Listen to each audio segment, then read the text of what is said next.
Hey guys, Amy at Two Oaks Farmstead.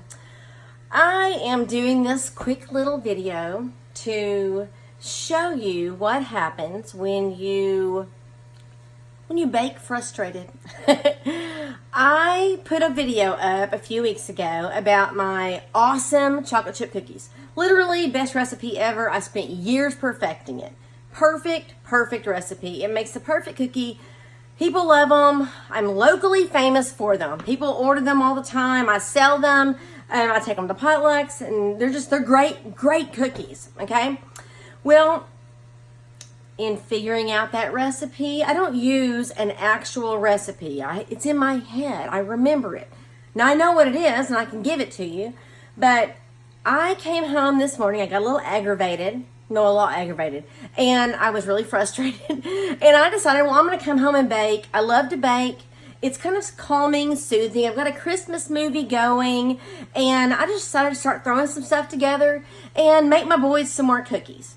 And cooking frustrated is a bad idea for me at least, because I forgot one of my main tips in making these cookies.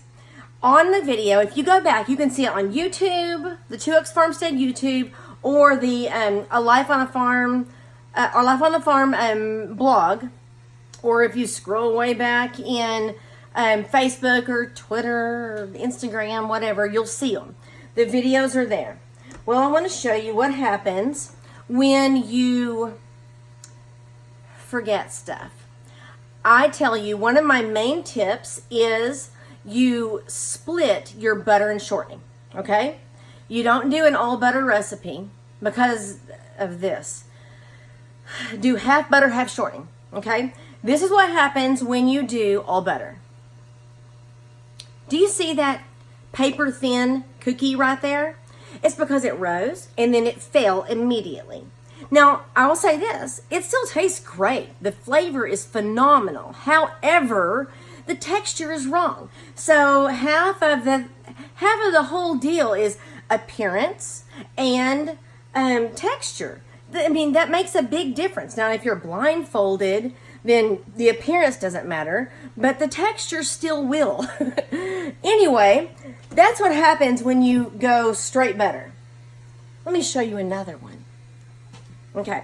Now see, it already broke. Look at this. It's because it's so freaking thin. I'm so frustrated with I'm frustrated with myself. I'm even more frustrated now than I was when I came home this morning. I'm going to have to bake something else, but I'll pull out a recipe this time. Anyway, moral of this story, 2 morals. Don't bake frustrated unless you have a recipe, and always use butter and shortening.